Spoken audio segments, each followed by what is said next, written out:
Assalamualaikum warahmatullahi wabarakatuh. Perkenalkan, nama saya Muhammad Nihdi Dausat, NPM 41182191200017 dari Universitas Islam 45 Bekasi.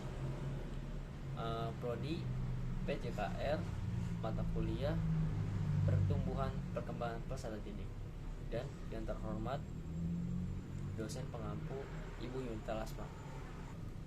Yang pertama ada Golden Egg, umur 0 sampai 6 tahun. Golden Egg atau periode emas adalah tahapan pertumbuhan dan perkembangan yang paling penting pada masa awal kehidupan anak. Golden Egg meliputi 1000 tahun pertama kehidupan anak yang dihitung dari masa dalam kandungan sampai dengan usia anak mencapai 0 sampai 6 tahun. Yang kedua ada masa sensorik dan motorik. Tahap perkembangan ini sensorik dan motorik, atau yang biasa disebut juga dengan sensori motor. Sensori motor sudah berlangsung sejak si kecil lahir hingga menginjak usia 1 tahun. Perkembangan ini biasanya ditandai dengan kemampuan anak untuk mulai menggerakkan anggota-anggota tubuhnya, mulai dari menggenggam hingga berjalan. Yang ketiga ada masa praoperasional. Masa praoperasional meliputi dari tahun 2 sampai 7 tahun. Artinya, anak tidak bisa menggunakan logika atau mengubah, menggabungkan, atau memisahkan ide atau pikiran selama akhir tahapan ini. Tahapan ini, anak secara mental biasanya mempresentasikan peristiwa dan objek, fungsi semiotik atau tanda, dan terlibat dalam permainan simbiotik. Dan yang keempat ada operasi konkret.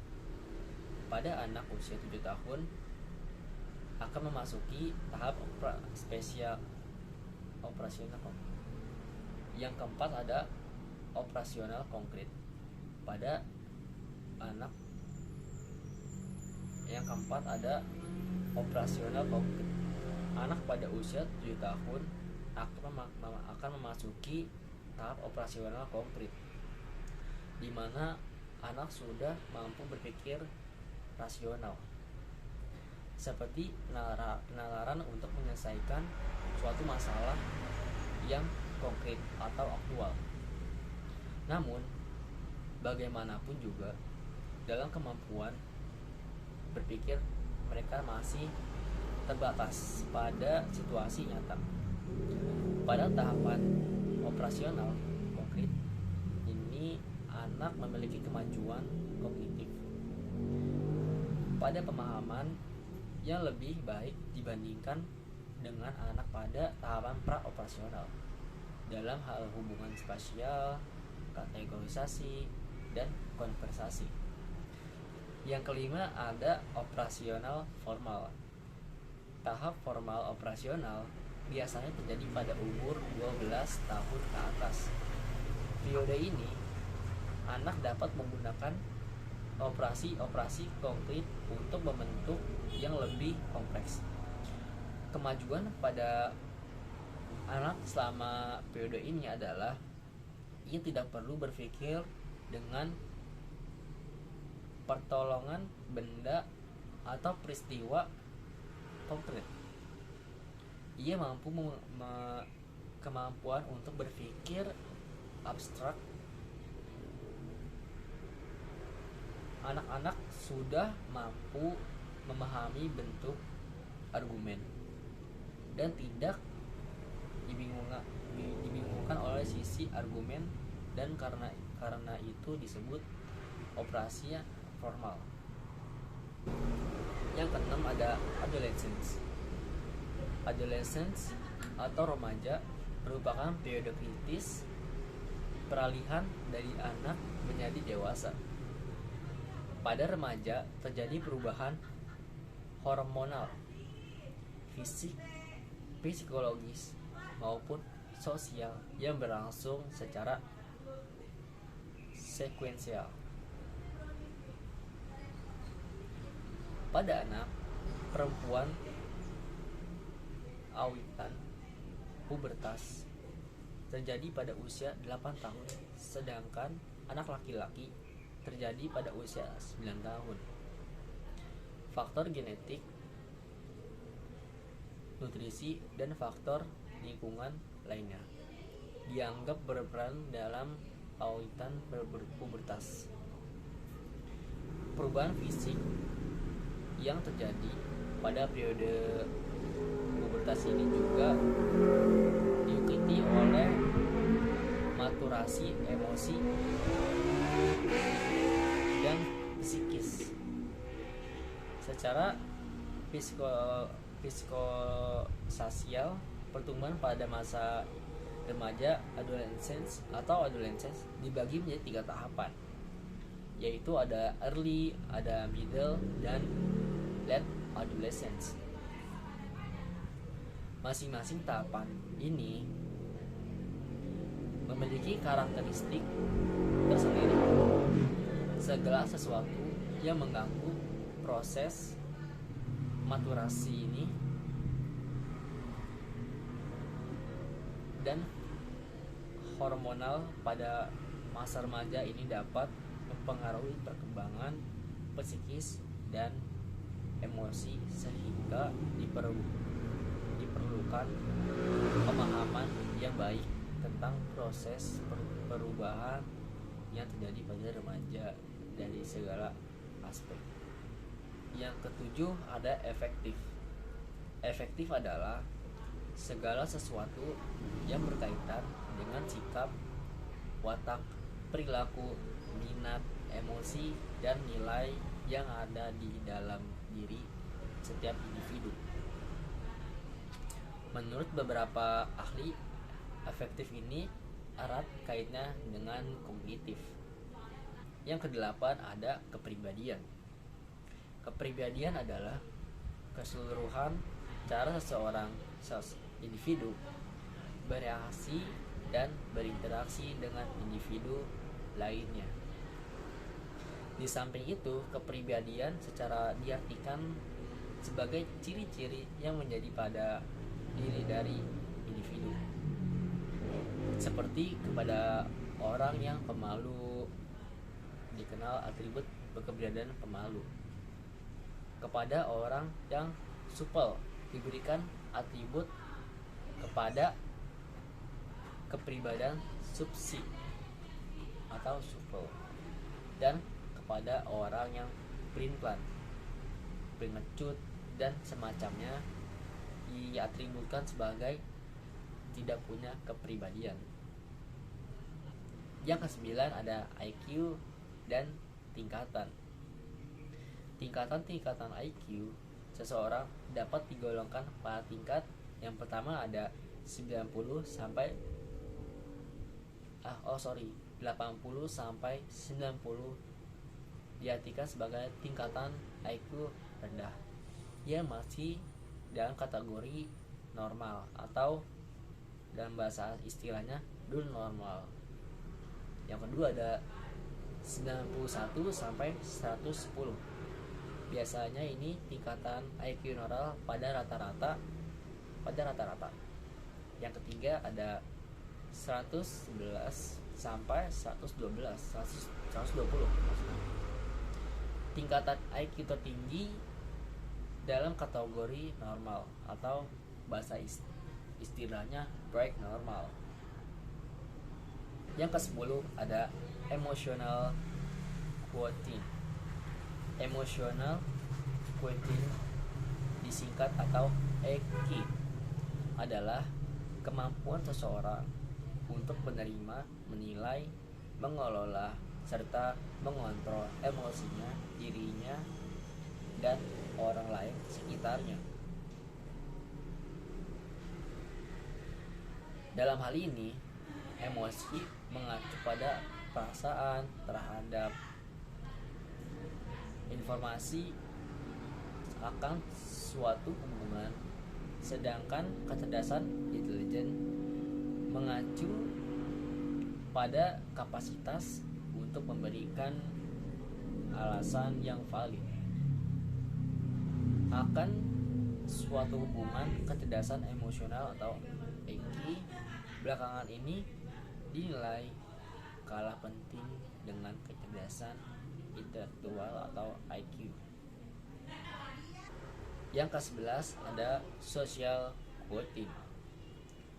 Kecerdasan yang ke-11 ada social quotient. Pada social quotient ini, kecerdasan sosial adalah kemampuan mencapai kematangan pada kesadaran berpikir dan bertindak untuk menjalankan peran manusia sebagai makhluk sosial di dalam menjalin hubungan dengan lingkungan sekitarnya. Yang ke-12 ada bakat dan motivasi. Bakat dapat diartikan sebagai kemampuan bawaan yang merupakan potensi yang masih perlu dikembangkan atau dilatih. Kemampuan adalah daya untuk melakukan suatu tindakan sebagai hasil dari pembawaan dan latihan. Kemampuan menunjukkan bahwa suatu tindakan dapat dilaksanakan seseorang atau sekarang. Sedangkan bakat memerlukan latihan dan pendidikan agar suatu tindakan dapat dilakukan di masa yang akan datang. Motivasi merupakan suatu penggerak dari dalam hati atau dalam diri kita seseorang untuk melakukan atau mencapai suatu tujuan. Motivasi juga bisa diartikan sebagai rencana atau keinginan untuk menuju kesuksesan dan menghindari kegagalan hidup. Dengan kata lain, motivasi adalah sebuah proses untuk tercapainya suatu tujuan. Seseorang yang mempunyai motivasi karir, ia telah mempunyai kekuatan untuk memperoleh kesuksesan dan kehidupan. Yang ke-13 ada hierarki kebutuhan. Menurut Maslow, yang ke-13 ada yang ke-13 ada hierarki kebutuhan. Menurut Maslow, kebutuhan manusia tersusun dalam suatu hierarki. Disebut hierarki karena memang manusia memenuhi kebutuhan secara berjenjang. Manusia akan berusaha memenuhi satu jenjang kebutuhan terlebih dahulu. Setelah jenjang pertama terpenuhi, maka manusia akan mencoba memenuhi kebutuhan yang ada di jenjang berikutnya. Yang ke-14 ada PAUD. PAUD adalah akronim dari Pendidikan Anak Usia Dini. Menurut Undang-Undang Pasal 23 Sidiknas Nomor 20/2003 PAUD. PAUD adalah jenjang pendidikan yang diberikan sebelum naik memasuki jenjang pendidikan sekolah dasar, yakni ketika anak berusia 1-8 tahun. Yang ke-15 ada pubertas. Pubertas merupakan suatu tahapan perkembangan seorang anak menjadi dewasa secara seksual. Pada perempuan, pubertas terjadi pada rentang usia 10-14 tahun. Pada laki-laki, pubertas terjadi pada 12-16 tahun. Yang ke-16 ada disiplin. Disiplin merupakan satu kebiasaan yang baik pada hidup masyarakat secara umum. Menurut Kamus Besar Bahasa Indonesia, salah satu pengertian disiplin adalah ketaatan, kepatuhan kepada peraturan, tata tertib dan sebagainya. Yang ke-17 ada teori neo-Gestalt atau diferensiasi dan stratifikasi. Neo-Gestalt atau Kurt Lewin merupakan adanya proses stratifikasi dalam proses diferensiasi. Teori ini berpendapat bahwa proses perkembangan itu adalah proses sosialisasi dan sifat individualisasi.